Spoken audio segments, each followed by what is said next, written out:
आप तमामी हाज़रीन नाजरीन व सामईन का खैर मकदम है, वेलकम है, स्वागतम है आपके अपने ही YouTube channel A to Z info पर।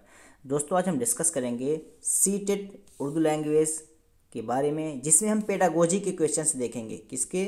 पेडागोजी, तरीक़े तदरीस के क्वेश्चंस होंगे। इसमें थ्योरी प्लस आपके क्वेश्चंस दोनों होंगे, थ्योरी प्लस क्वेश्चंस। ये जो वीडियो है, इससे आपका बिल्कुल 100% जो आपका सिलेबस है पूरा हो जाएगा। इससे पहले मैंने जो वीडियो बनाया था उसमें मैं बोला था कि 90% सिलेबस कवर हो गया, लेकिन इस वीडियो के बाद आपका सीटेट का 100% यहाँ पे सिलेबस कवर हो गया। तो अगर आप सीटेट का उर्दू लैंग्वेज का मटेरियल लेना चाहते हैं तो आप कांटेक्ट कर सकते हैं, और अगर हिंदी लैंग्वेज का भी मटेरियल प्रिपेयर हो गया है उसके लिए भी आप कांटेक्ट कर सकते हैं। आपको शॉर्ट नोट के तौर पे आपको जिसमें थ्योरी और साथ ही साथ MCQs प्रोवाइड कराया जाएगा, जिसकी मदद से अगर आप अभी तक लैंग्वेज की तैयारी नहीं भी शुरू की हैं तब भी आप थोड़े से वक्त में अच्छा परफॉर्मेंस करके उर्दू लैंग्वेज में अच्छा नंबर हासिल कर सकते हैं। तो चलिए वीडियो शुरू करते हैं। तो आज का जो हमारा टॉपिक है वो यहाँ पे आप लोग को दिख रहा होगा। जो टॉपिक काफ़ी इंपॉर्टेंट टॉपिक है, ठीक है। Learning language difficulties, error and disorders, ज़बान की मुश्किलात, गलतियाँ और नक़ाइस। यहाँ से क्वेश्चन 100% बनते हैं। इसमें से 1 से 2 क्वेश्चन आपको बिल्कुल लैंग्वेज 1 या लैंग्वेज 2 जो भी आप रखे हैं, चाहे लैंग्वेज 1 है या लैंग्वेज 2 है, 1 से 2 क्वेश्चंस आपके बन जाएंगे। इसे आप नज़रअंदाज नहीं कर सकते। इसको आराम से देखेंगे और इस पर साथ ही साथ हम क्वेश्चन भी करने की कोशिश करेंगे। चलिए थ्योरी को पहले समझ लेते हैं, फिर उसके बाद क्वेश्चन की तरफ आएंगे। थ्योरी में आपके जो यहाँ पे कहा जा रहा है, हमारे स्कूल यानी अमूमन ज़िंदगी से जोड़ करके ये बात कही जा रही है कि हमारे स्कूलों में खुसूसन इब्तदाई दर्जात में हर साल हज़ारों के तादाद में बच्चे तालीम हासिल करने के लिए दाखिला तो लेते हैं, मगर अक्सर तालीम मुकम्मल किए बगैर बीच में ही स्कूल छोड़ देते हैं या स्कूल छुड़वा दिया जाता है। वजह क्या है? वजह वही अभी समझेंगे कि जो बच्चों को दुश्वारियाँ होती हैं उनकी वजह से स्कूल या तो छोड़ देते हैं बच्चे या उनको छुड़वा दिया जाता है। इसकी मुख्तलिफ समाजी, माशी व नफ्सियाती वजूहात होती हैं। यहाँ हमारा मकसद महज उन नफ्सियाती पहलुओं पर, नफ्सियाती पहलू, ठीक है, ये नफ्सियाती पहलू पे यहाँ पे गुफ्तगू होगी, मनोवैज्ञानिक चीज़ों पे विचार करके यहाँ पे जो चर्चा किया जाएगा, तबसरा करना और रोशनी डालने का है, जिनका ताल्लुक़ महज ज़बान से है। ज़बान सीखने में नाकाम रहने वाले तलबा अगली जमातों में नहीं जा पाते या जमात में अदम मुताबिकत माल एडजस्टमेंट का शिकार होकर स्कूल छोड़ देते हैं। मतलब इसका जो है अदम मुताबिकत या माल एडजस्टमेंट का मतलब हुआ, बच्चा अगर दूसरी क्लास में है, दूसरी क्लास में बच्चा है और दूसरी क्लास में जो चीज़ें पढ़ाई, दूसरी नहीं 5वीं क्लास में हम ले लेते हैं, बच्चा 5वीं क्लास में है और उसके अंदर कोई दुश्वारी है, पढ़ने में कोई दिक्कत है, नुक्स है, जिसकी वजह से वो 5वीं क्लास में जितनी उसको तालीम हासिल होनी चाहिए नहीं हासिल कर पाता है, तो 6ठी क्लास में आने के बाद उसको दुश्वारी होती है, जिसकी वजह से यहाँ आके वो क्लास में सही से बच्चों के साथ पढ़ाई नहीं कर पाता है। तो कहीं ना कहीं दुश्वारी होती है, इसकी वजह से बच्चा छोड़ देता है, ठीक है। तो ये अदम मुताबिकत का मतलब यही हुआ। समझते हुए चलिए वीडियो आप ज़रूर देखें, और जो लोग मेंबरशिप लिए हैं उनको ये PDF तो मिल ही जाएगा। आप लोग भी लेना चाहते हैं तो बिल्कुल ये PDF आपको मिल जाएगा। अदरवाइज़ ये वीडियो से भी आप तैयारी कर सकते हैं, आपके लिए जो आसान हो। तो ये बात हो गई। अगला पॉइंट देखते हैं यहाँ से, ज़बान की आमोज़ी से मुतालिक मुख्तलिफ दुश्वारियाँ, ठीक है। ज़बान की पेचीदगियाँ, गलतियाँ, नक़ाइस, जिनका तज़किरा हम यहाँ करेंगे। तो कुछ नक़ाइस हैं, कुछ डिसेबिलिटीज़ हैं जो एग्ज़ाम में एज इट इज़ पूछ लिए जाते हैं, वो देखते हैं। पहला, बच्चों में पाई जाने वाली ऐसी मुश्किलात हैं जो किसी भी बच्चे, चाहे वो औसत हो या आला दर्जे की ज़हनी और तख्लीकी सलाहियत वाला, किसी में भी पाई जा सकती है। ये जो डिफ़िकल्टीज़ या डिसऑर्डर्स हैं, ठीक है, ये चीज़ें किसी भी बच्चे में पाई जा सकती हैं। उसका बच्चे की ज़हनी सतह से कोई ख़ास ताल्लुक़ नहीं होता है। उनका जो ताल्लुक़ है, आप ये कह सकते हैं कि अगर बच्चा ज़हीन है तो उसके अंदर भी डिफ़िकल्टीज़ आ सकती हैं, उसके अंदर भी कोई ना कोई नुक्स आ सकता है, ठीक है। तो आप उनको छोड़ नहीं सकते। तो ये सभी के अंदर आ सकता है, लेकिन ये मुख्तलिफ़ तरीक़े तदरीस की मदद से उनमें सुधार पैदा किया जा सकता है। ज़बान को समझने और इजहार दोनों से हो सकता है। देखिए, ज़बान को समझने और इजहार दोनों से हो सकता है, यानी बच्चे को ज़बान समझने में दिक्कत हो रही है या ज़बान को इजहार करने का मतलब क्या हुआ, बोलने में दिक्कत हो रही है, लिखने में दिक्कत हो रही है, इन चीज़ों में दिक्कत हो रही है। तो कहीं ना कहीं वो डिसऑर्डर, डिफ़िकल्टीज़ बच्चे के अंदर है। यह बात काबिल तवज्जो है कि आमोज़शी नाकामियों का ताल्लुक़ सिर्फ औसत और औसत से ज़्यादा ज़हनी सतह वाले तलबा से होता है, ठीक है। सिर्फ औसत या औसत सतह से ज़्यादा ज़हनी सतह वाले तलबा से होता है। तो ये मतलब एक तरह कैटेगरी जो औसत जहन के बच्चे हैं या ज़्यादा जहीन बच्चे हैं उनके साथ ये रब्त होता है। अगले पॉइंट तरफ चलते हैं। यहाँ पे अब ये एकदम लाइन बाय लाइन इसमें जो बातें मैं बताऊंगा उन्हें आप बिल्कुल गौर से, और अगर कॉपी पेन आप रखें साथ में तो उन्हें नोट कर लीजिएगा कीवर्ड को। ज़बान से मुतालिक चंद आमोजशी दुश्वारियाँ का तस्करा मंदरजा झेल है। पहला पॉइंट आपका यहाँ पे आ जाता है जो है वो है डिसलेक्सिया या अलेक्सिया। दोनों याद रखें, डिसलेक्सिया देगा तो डिसलेक्सिया, अलेक्सिया देगा तो अलेक्सिया। इस दुश्वारी का ताल्लुक पढ़ने ख्वानदगी से है। अब यहाँ से देख लीजिए, पढ़ने से मुतालिक है, ख्वानदगी से मुतालिक है, रीडिंग से मुतालिक है, ठीक है। इसमें से कोई सा भी वर्ड आपको दे दे, ठीक है, पढ़ने से, ख्वानदगी है, क़िरात करना, तिलावत करना, ये सारी चीज़ें इसमें आ जाएंगी। इस तरह के अल्फाज अगर मिले तो आप नोट कर लीजिए डिसलेक्सिया जो किससे रिलेटेड है, पढ़ने से, ख्वानदगी से, रीडिंग से, तिलावत से, क़िरात से, इन सारी चीज़ों से मुताल्लिक है। इसकी वजह से बच्चे को पढ़ने, लिखने, हिज्जे और बोलने में दुश्वारी होती है। वो हरूफ और अल्फाज की सही नकल नहीं कर पाता है, जैसे सीन और शीन, ठीक है, डिफ्रेंशिएट ना कर पाना, और जे में, जीम और जे में, काफ और काफ में, ठीक है, यानी अल्फाज को वो फ़र्क नहीं कर पाएगा, सीन शीन। तो एक तरह का ये जो डिसलेक्सिया के अंदर आएगा। और अगर इंग्लिश में अगर देखेंगे तो डब्लू को एम पढ़ देगा, ठीक है, डी को बी पढ़ेगा, बी को डी पढ़ेगा। तो इस तरह की दुश्वारी बच्चों के अंदर आती है, इसको क्या बोलते हैं, डिसलेक्सिया। अगले पॉइंट की तरफ चलेंगे। अगला पॉइंट भी नोट करने वाला है, क्या है, डिस्कैलकुलिया या अकैलकुलिया। इस दुश्वारी का ताल्लुक रियाजी, याद रखिए कीवर्ड है, रियाजी से है, हिसाब से है, जोड़ने से है, गणना से है, ठीक है, यानी जो मैं बता रहा हूँ रियाजी, हिसाब, जोड़ना, गणना, ठीक है, इन सारी चीज़ों से इसका ताल्लुक होगा डिस्कैलकुलिया या अकैलकुलिया का। इस दुश्वारी की वजह से बच्चों में रियाजी के सवालात, वक्त के तस्वुरात का ना समझ पाना और ज़र के इस्तेमाल से मुताल्लिक मुश्किलात पैदा हो जाती हैं। सिमतों के इस्तेमाल में भी उनसे अक्सर गलतियां होती हैं। ये चीज़ें तो हैं ही साथ ये भी हैं, सिमत, डायरेक्शन, जो दिशा है उनको भी बताने में उनको दिक्कत होती है कि दायां किधर है, बायां किधर है, नॉर्थ किधर है, साउथ किधर है, शुमाल, जनूब, मशरिक, मगरिब, उत्तर, दक्षिण, ईस्ट, वेस्ट, नॉर्थ, साउथ, जो भी डायरेक्शन पूछेगा तो उनको दिक्कत होगी। नॉर्थ को साउथ बताएंगे, यानी शुमाल को जनूब, जनूब को मशरिक, मशरिक को मगरिब, डायरेक्शन उल्टा ये लोग बताएंगे, ठीक है। नॉर्थ साउथ जो भी है उनको डायरेक्शन उतना कंफर्म नहीं हो पाएगा, तो ये आपका डिस्कैलकुलिया के अंदर आएगा। अगले पॉइंट की तरफ चलेंगे। अगला पॉइंट है डिस्ग्राफिया। डिस्ग्राफिया में आपको क्या खास बात है, डिस्ग्राफिया या अग्राफिया, याद रखिए दोनों। उस दुश्वारी का ताल्लुक लिखने से होता है, लिखने से, जी याद रखिएगा, लिखने से होगा, तहरीर से होगा, राइटिंग से होगा। अगर ये अल्फाज आ रहे हैं तो आपका ये डिस्ग्राफिया के अंदर आ जाएगा। इसकी वजह से हरूफ, अल्फाज और जुमलों को लिखने में, हिज्जे और ख्यालात को मुनज़्ज़म करने में मुश्किल होती है। तो ये याद रखिएगा, लिखने में, तहरीर करने में, राइटिंग में अगर दिक्कत हो तो वो कौन सा डिफ़िकल्टीज़ या डिसऑर्डर पाया जाएगा, तो वो आपका डिस्ग्राफिया पाया जाएगा। ये इसको ऐसे ही दिया जाएगा, इसका कुछ तर्जमा करके नहीं आएगा, ठीक है। ये हो सकता है कि डिस्ग्राफिया को उर्दू में लिख दिया जाए, डिस्फेजिया को उर्दू में लिख जाए, अग्राफिया को उर्दू रस्मुल ख़त में लिख दिया जाए, लेकिन वर्ड यही रहेगा, इसका कुछ तर्जमा नहीं होगा। अगला पॉइंट है, अगला पॉइंट 4 नंबर है डिस्फेजिया या अफेजिया। इसका ताल्लुक देखिए, पीएच का मतलब होता है साउंड, पीएच का मतलब साउंड है। तो यहाँ पे जो होगा इसका ताल्लुक लिसानी महारतों, बोलना, बिलखुसूस तफहीम, ठीक है, बोलने से इसका संबंधित है। बच्चों को अगर बोलने में दिक्कत हो रही है, ठीक है, और तफहीम से होता है, बच्चे सुनी हुई बात या पढ़ी हुई बात का मतलब नहीं समझ पाता है, रवानी से बोल नहीं पाता है, ज़बान अल्फाज के माना समझ नहीं पाता, काम करने की हिदायत और उन पर अमल करने में नाकाम रहता है। तो ये डिस्फेजिया यानी साउंड से रिलेटेड जो चीज़ें होंगी वो उसको बोलने में दिक्कत होगी, तुतलाएगा, हकलाएगा, या बोली हुई बात अगर कोई इंसान बड़ी तेज़ी से बोल रहा है तो वो चीज़ों को समझ नहीं पाएगा। तो ये कहीं ना कहीं उसके साउंड से संबंधित है और वो डिस्फेजिया के अंदर आ जाएगा। अगला पॉइंट देखते हैं और ये लास्ट होगा आज का डिफ़िकल्टीज़ में से, और उसके बाद फिर हम आएंगे कुछ बातों के बाद MCQs की तरफ। डिस्प्रैक्सिया, इसका ताल्लुक हर की महारतों, डिस्प्रैक्सिया का मतलब मोटर स्किल्स, यानी आपके बॉडी लैंग्वेज कह सकते हैं, बॉडी लैंग्वेज, जिस्मानी अज़ा जो हमारे काम करते हैं, ऑर्गन्स जो काम करते हैं, उससे ये संबंधित है।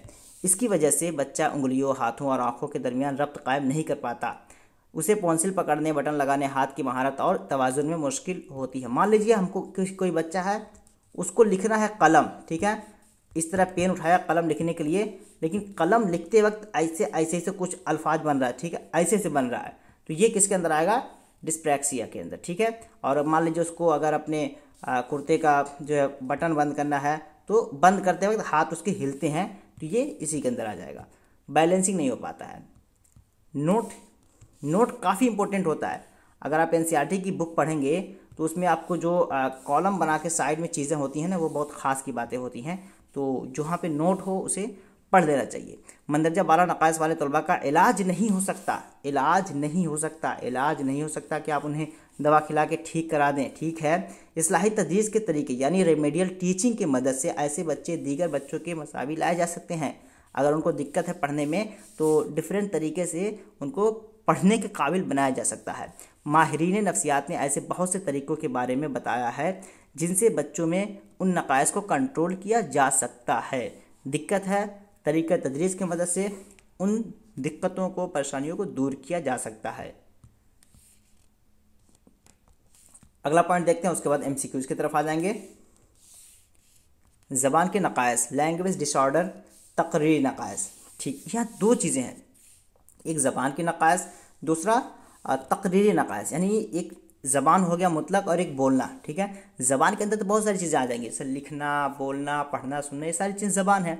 अब उसके अंदर आपका एक आ जाएगा स्पीच डिसऑर्डर, यानी बोलने में अगर किसी को दिक्कत है, ठीक है, तो ज़बान के नकाइस तकरीर के नकाइस से मुख्तलिफ होते हैं। तकरीरी नकाइस का ताल्लुक ज़बान को बोलने में, आवाज़ पैदा करने में होने वाली जिस्मानी दुश्वारी से होता है। जैसे कोई बच्चा सही तलफ़ुज़ या रवानी से ना बोल पाए तो उसे क्या बोलेंगे, स्पीच डिसऑर्डर।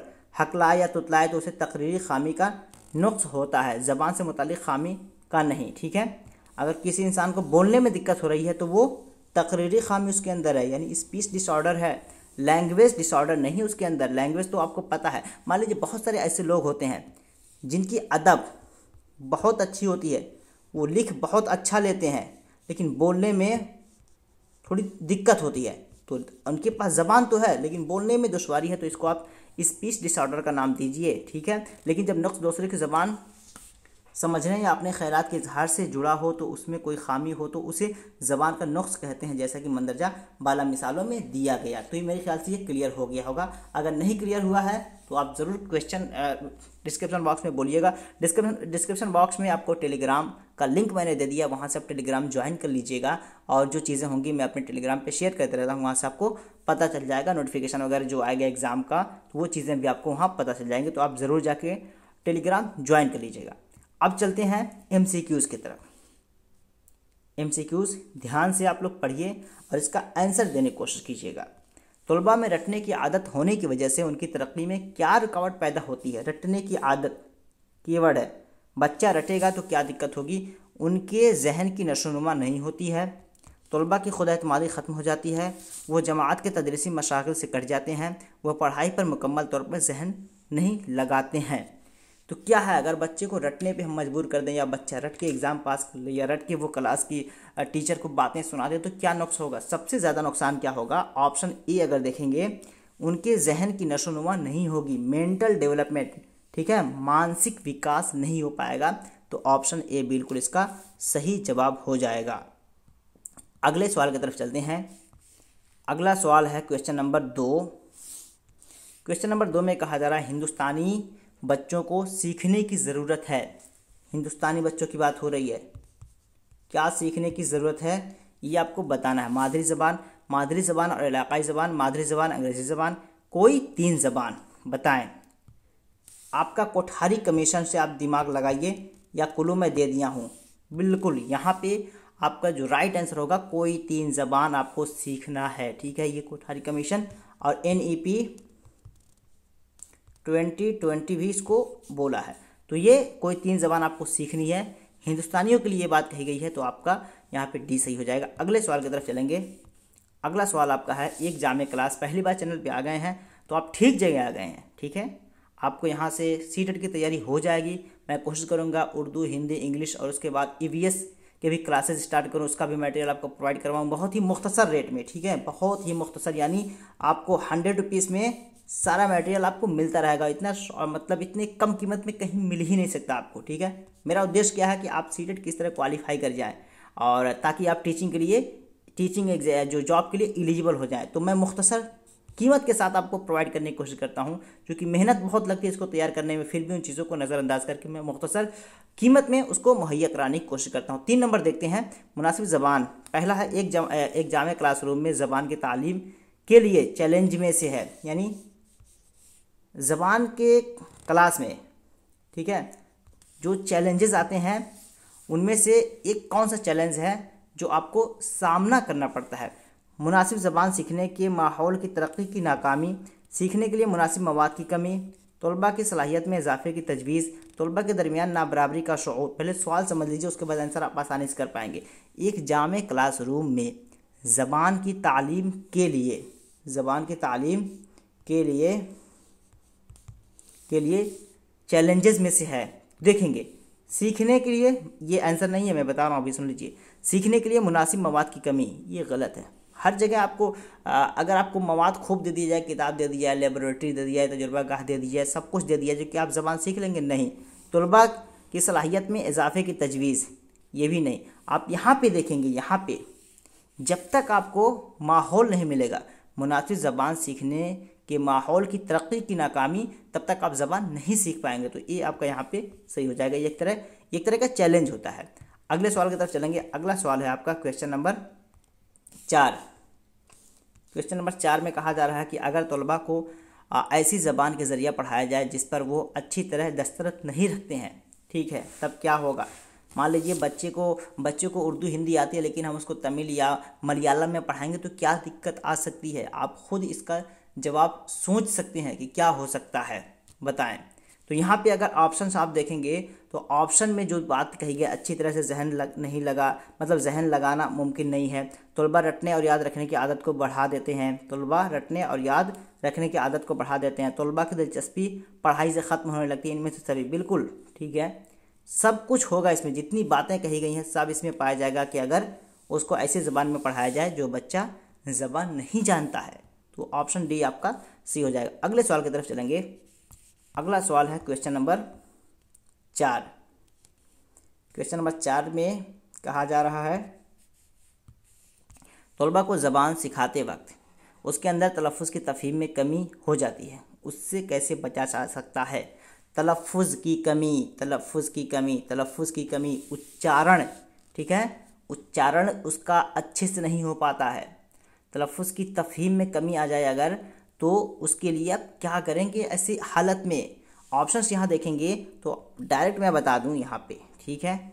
अगर तलफ़्फ़ुज़ की तफ़हीम में कमी आ रही है तो एक ड्रामाई अंदाज़ कायम करना जिससे बच्चे आपस में बात कर सकें, यानी बच्चे कम बोल रहे हैं जिसकी वजह से तलफ़्फ़ुज़ की तफ़हीम में कमी आ रही है। तो ऑप्शन सी अगर देखेंगे ये बिल्कुल सही हो जाएगा। एक ड्रामाई अंदाज़ कायम करना जिससे बच्चे आपस में बात कर सकें, यहाँ से तलफ़्फ़ुज़ की तफ़हीम में जो कमी है, ठीक है, बोलने की समझ में जो कमी पाई जा रही है वो आपका दूर हो जाएगा। सी बिल्कुल सही हो जाएगा। अगले सवाल की तरफ चलेंगे। अगला सवाल यहाँ पे आपका है क्वेश्चन नंबर 6। क्वेश्चन नंबर 6 में कहा जा रहा है, मुश्किल से पढ़ने में मुश्किल की अलामत नहीं है। मुश्किल से पढ़ने में मुश्किल की अलामत कौन सी नहीं है। लफ्ज़ों की तफ़हीम और ख़यालात, हुरूफ और लफ्ज़ों की पहचान करवाना, हिज्जे की रवानी, पढ़ने की रफ्तार और उसकी बहाव। हुरूफ और लफ्ज़ों की पहचान करवाना ये थोड़ा मुश्किल काम है, मुश्किल नहीं है ये पूछा जा रहा है। हिज्जे की रवानी मुश्किल काम है। पढ़ने की रफ्तार और उसकी बहाव, ये सारी चीज़ें आपको मुश्किल नज़र आएंगी। लेकिन लफ्ज़ों की तफ़हीम और ख़यालात ये बहुत ही आसान है। आप मन ही मन में इसका अंदाज़ा लगा सकते हैं, तो काफ़ी आसान होता है। ये ऑप्शन ए बिल्कुल सही हो जाएगा। अगले सवाल की तरफ चलेंगे। अगला सवाल आपका है क्वेश्चन नंबर 7। क्वेश्चन नंबर 7 में कहा जा रहा है, अगर कोई लड़की हिंदी ज़बान की तालिबा है और वो आपकी ज़बान सीखने आती है और आपकी ज़बान सीखते वक्त गलती करती है, तो आप मुअल्लिम की हैसियत से कौन सा तरीक़ा सही मानते हैं। ऐसी हालत में आप क्या करेंगे। ऑप्शंस यहाँ देखेंगे, उसके हिसाब से आंसर तक अगर आप पहुँचेंगे तो सी देखिए, सी आप पढ़ लीजिएगा, PDF जो लोग लिए हैं उनको भेजूंगा मैं, वो लोग आराम से पढ़ लेंगे। सीखने का ज़्यादा मौका देना ऐसे बच्चे को जो आपकी ज़बान से बच्चे नहीं हैं, उनको ज़्यादा से ज़्यादा सीखने का मौका देना। आपको उर्दू आती है, अंग्रेज़ी सीखना है तो आप क्या करेंगे, अंग्रेज़ी पे आप ज़्यादा वक्त खर्च करेंगे। क्या करेंगे, अंग्रेज़ी के लिए ज़्यादा वक्त खर्च करेंगे। आपको हिंदी आती है, उर्दू नहीं जानते हैं तो उर्दू के लिए आप ज़्यादा वक्त सर्फ करेंगे। क्या करेंगे, ज़्यादा वक्त सर्फ करेंगे। तो ये तरीका सही है। उसके अलावा आप ABD देखेंगे तो गलत होगा। चलिए अगले सवाल की तरफ बढ़ते हैं। अगला सवाल है आपका क्वेश्चन नंबर 8। क्वेश्चन नंबर 8 में बताएं कसीर लसानी तरीक़ेकार। कसीर लसानी तरीक़ेकार या कह सकते हैं मल्टीलिंगुअल मेथोडोलॉजी के बारे में क्या है तरीक़ेकार, आपको बताना है। 8 नंबर का सही जवाब क्या होगा। ज़बान सिखाने में मुश्किल पैदा करना, ज़बान सिखाने में मुश्किल पैदा करना, ये आपको होगा ही नहीं अगर दुश्वारी पैदा हो रही है। तदरीसी ज़बान में पोशीदा, ज़बान में अगर पोशीदा अपने आप में निगेटिव वर्ड है, ज़बानी वसाइल के लिए नुकसानदेह साबित होना। फ़ायदा क्या है इसी चीज़ को सीखने से जिससे आपको नुकसान हो। ज़बान सिखाने में अहमियत का हामिल ज़रिया, ये सबसे बेस्ट है कि अहमियत का हामिल ज़रिया होना चाहिए। तो डी बिल्कुल आपका सही जवाब हो जाएगा। अगले सवाल की तरफ चलेंगे। अगला सवाल है आपका 9 नंबर। 9 नंबर में कहा जा रहा है मादरी ज़बान में मबनी कसीर लसानियत का मतलब है। मबनी कसीर लसानियत, कीवर्ड मबनी कसीर लसानियत। मादरी ज़बान में मबनी कसीर लसानियत का मतलब क्या है, ये आपको बताना है। मबनी कसीर लसानियत का मतलब हुआ ऑप्शन ए अगर देखेंगे, मादरी ज़बान से शुरू करके दूसरी बहुत सी ज़बानें सीखना। आपको हिंदी आती है तो हिंदी की मदद से आप उर्दू सीख सकते हैं, अंग्रेज़ी सीख सकते हैं, अरबी, फ़ारसी सारी ज़बानें सीख सकते हैं। आपको उर्दू आती है तो उर्दू की मदद से दीगर ज़बानें आप सीख सकते हैं। तो यहाँ पे आप पढ़ दीजिएगा ऑप्शन, इन तीनों के अलावा ऑप्शन ए ही सही है। तो ऑप्शन ए बिल्कुल इसका राइट आंसर हो जाएगा। आखिरी सवाल की तरफ चलते हैं। आज का आखिरी सवाल है 10 नंबर। एक शख्स एक से ज़ायद ज़बानों को तकरीबन यकसा आसानी के साथ बोल सकता है। एक शख्स एक से ज़ायद ज़बानों को तकरीबन मतलब हिंदी, उर्दू, अरबी, फ़ारसी या और दीगर ज़बानें उसमें मिलाकर आप 10 कर लीजिए। और तकरीबन यकसा आसानी के साथ हमारे साथ क्या होता है कि हमारी अगर मादरी ज़बान हिंदी है तो हिंदी तो बड़े बड़े फर्राटे से हम बोल लेते हैं। अंग्रेज़ी बोलनी हो तो दिक्कत होगी, उर्दू बोलनी हो तो दिक्कत होगी, अरबी बोलनी हो तो दिक्कत होगी। लेकिन यहाँ पे एक इंसान 10 ज़बान जानता है और 10 को फर्राटे के साथ बोलता है तो वो क्या है, ठीक है, कैसे हो सकता है। इसका मतलब हुआ ज़बान से जब मुतालिक बातें हो रही हैं तो आपको पकड़ लेना है कि ज़बान से मुतालिक बातें हो रही हैं तो यहाँ पे कई ज़बानें जानने वाला ही तो ऐसा करेगा। अगर किसी को सिर्फ हिंदी आ रही है और उससे बोल दिया जाए कि आप अरबी में बात कीजिए तो क्या मुमकिन है कि वो अरबी में बात कर पाएगा, नहीं कर पाएगा। तो कई ज़बान का जानने वाला ही ऐसा कर पाएगा। तो ये कुछ क्वेश्चंस रहे आपके, ठीक है। तो ये स्टडी मटेरियल प्रिपेयर कर दिया गया है। आप लोग लेना चाहें तो आप लोग ले सकते हैं और अपनी तैयारी आप सही डायरेक्शन में कर सकते हैं। तो कमेंट ज़रूर कीजिएगा वीडियो आपको कैसा लगा और फिर मिलते हैं नेक्स्ट वीडियो में। फिर हो सकेगा तो हिंदी वीडियो के साथ या फिर इंग्लिश का, या फिर कोशिश करूँगा कि उर्दू ही के वीडियो के साथ मैं आपसे मिलूँ। तब तक के लिए अल्लाह हाफिज़, टेक केयर।